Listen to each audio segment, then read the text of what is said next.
The Elite pressure gate contains a number of features not found on all pressure gates. These include an auto close, a stay open feature, an optional one-way restrictor and an indicator to show correct installation.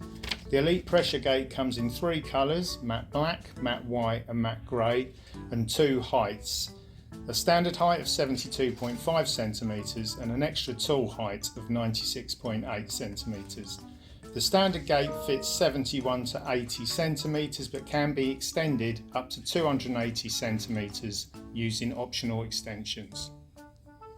When you open the product from the box, you will find the gate and a set of fittings. These include 4 spindles with the hand wheels already connected, wall cups, pads and screws, and a final adjustment spanner.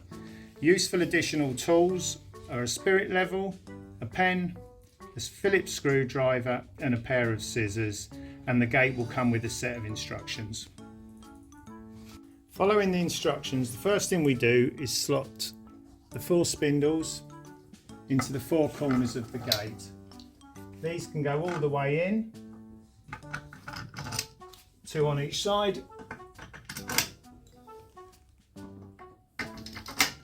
The next thing we do is we take the wall cups and we just place them over the spindles, and what we're going to do in a second is put the gate in position and mark where we're going to secure the wall cups. When the gate's in position, and it's really useful to use your spirit level for this purpose to ensure that the gate is vertical as well, we just mark where we're going to be securing the wall cups. So using a pencil, we'll mark the position of the 4 wall cups.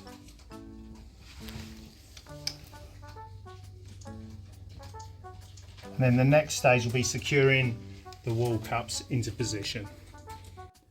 The wall cups come with adhesive pads and screws. Now it's really important that you install your barrier in a strong and secure opening and ensure that when you're sticking the wall cups that the surfaces are dry, solid and clean.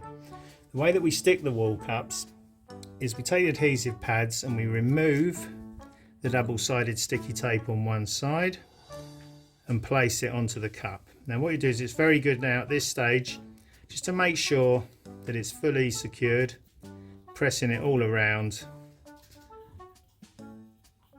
to get the secure. Then the second stage would be peeling off the back side of the adhesive and then sticking the wall cup where you've marked it. Now it's really important so that the wall cup is obviously safe and secure. Now if, for example, you put the wall cup in position and there's movement for any purpose to the wall cup, then we highly recommend that you use the screws which will go through the wall cup and the pad and just screwed into your surface. The screws we supply are for wood, but obviously if you're going into concrete, plasterboard, you can use your own screws and fixings.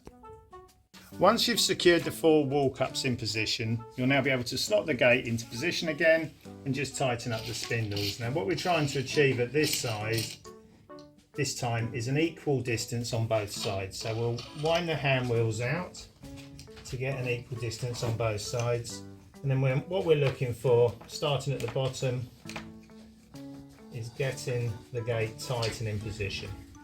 We can do final tightens at the end using the spanner, which just slots into the hand wheel, and we'll turn to do the final tightens. We'll repeat the process at the top, turning the hand wheels, and as we turn the hand wheels, you'll notice that the gap between the frame and the gate starts to close. Now this is what we're trying to achieve. We're looking for a gap between 1 to 1.5 millimeters, and as you get to that position, you'll see that the indicator at the top to tell you that you fit the gate correctly has turned from red to green. The gate is now secure and safe and ready to use.